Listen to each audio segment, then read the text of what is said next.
السلام علیکم military travel کے معزز ناظرین دوستوں، کمانڈو چاہے کسی بھی ملک کی ہو انتہائی سخت ہوتی ہے، کیونکہ ایک کمانڈو کو بہت سخت ٹریننگ سے گزارا جاتا ہے اور یہ ٹریننگ کرنا کسی عام فوج کے بس کی بات نہیں دوستوں۔ جہاں ایک کمانڈو فورس طاقتور ہوتی ہے، وہیں کچھ ایسے کمانڈو فورسز بھی ہے جو کہ بہت طاقتور ہوتی ہے، جن کو دوسرے ممالک کی ٹریننگ سے زیادہ ٹریننگ دی جاتی ہے۔ تو آج کی اس ویڈیو میں ہم پاکستان SSG کمانڈو اور انڈیا کے پارا کمانڈو کے ٹریننگ کی بات کریں گے اور جانیں گے کہ کون سے ملک کی کمانڈو زیادہ سخت ٹریننگ سے گزاری جاتی ہے اور کون سی کمانڈو فورس زیادہ طاقتور ہے۔ تو بتانے سے پہلے چینل کو سبسکرائب ضرور کیجیے گا اور ہمیں سپورٹ کرتے ہوئے ویڈیو کو لائک اور شیئر بھی ضرور کیجیے گا۔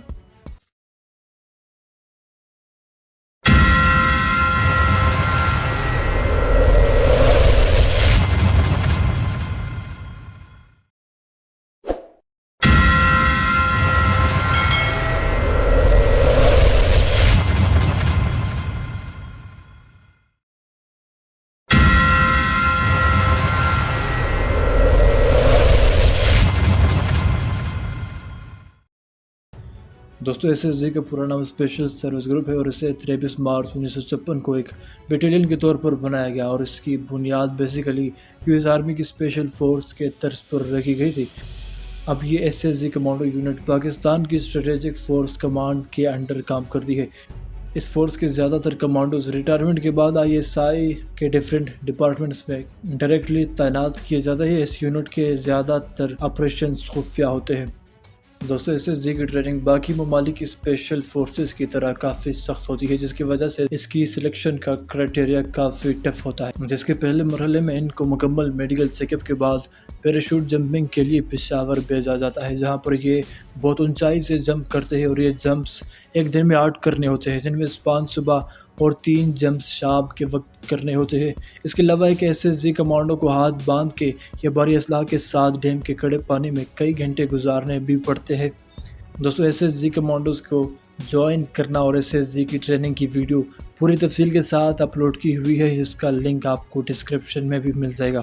ان سب ٹریننگز کے بعد ان کی ویپن ٹریننگ ہوتی ہے، جس میں یہ کمانڈوز پاک آرمی کے زیر استعمال تقریباً ہر ویپن چلاتے ہیں، جن میں G3 MP5 AK-47 سنائپرز اور راکٹ لانچر وغیرہ شامل ہے۔ کسی مشن میں جہاں خوراک اور پانی میسر نہ ہو، وہاں پیاس لگنے کی صورت میں مرغی کا خون یا کسی اور حلال جانور کا خون پینا، بھوک لگنے کی صورت میں سانپ یا مینڈک کا کچا گوشت کھانا، یہ بھی ان کی ٹریننگ کا حصہ ہے۔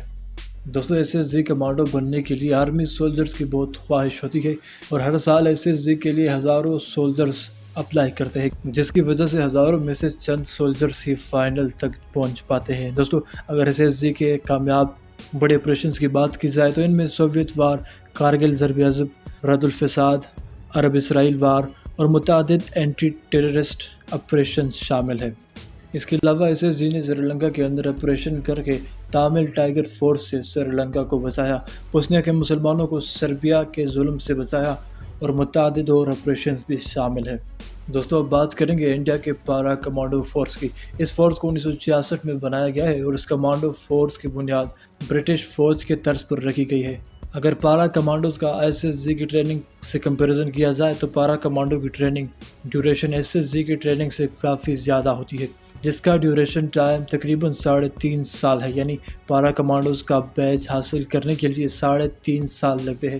ان کی ٹریننگ کے پہلے حصے میں ہائی ایلٹیٹیوڈ جمپس ہوتے ہیں، جن میں تقریباً ایک پارا کمانڈو کو 50 کے قریب جمپس لگانے پڑتے ہیں۔ اگر بات اس کی فزیکل ٹریننگ کی کرے تو پارا کی فزیکل ٹریننگ SSG کمانڈو سے کافی کم ہوتی ہے، جن میں ان کو سارے ملٹری سامان کے ساتھ 20 کلومیٹر تک پیدل مارچ کرنا ہوتی ہے، جبکہ SSG کمانڈوز کی پیدل مارچ 66 کلومیٹر ہے۔ دوستو فزیکل ٹریننگ کے بعد ان کی ویپن ٹریننگ کی جاتی ہے، جن میں ان کو بھی انڈین آرمی کے زیر استعمال ہر قسم کا ویپن چلانا ہوتا ہے۔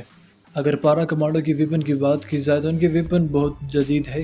اس کے علاوہ پارا کمانڈو کو لیتل فورس کا نام بھی دیا جاتا ہے۔ اب اگر بات کریں مکمل فزیکل ٹریننگ کی تو SSG کمانڈوز فزیکلی پارا کمانڈو سے طاقتور ہے۔ اگر ویپن کی بات کی جائے تو پارا کمانڈوز اس اعتبار سے SSG کمانڈو سے زیادہ بہتر ہے، لیکن ایک بات جو SSG کمانڈوز کو باقی تمام ممالک کی فورسز سے الگ کرتی ہے وہ SSG کمانڈوز کی مینٹل سٹیبلٹی ہے، جس میں مینٹل اور فزیکلی ٹارچر شامل ہے۔ اس لیے ان SSG کمانڈوز میں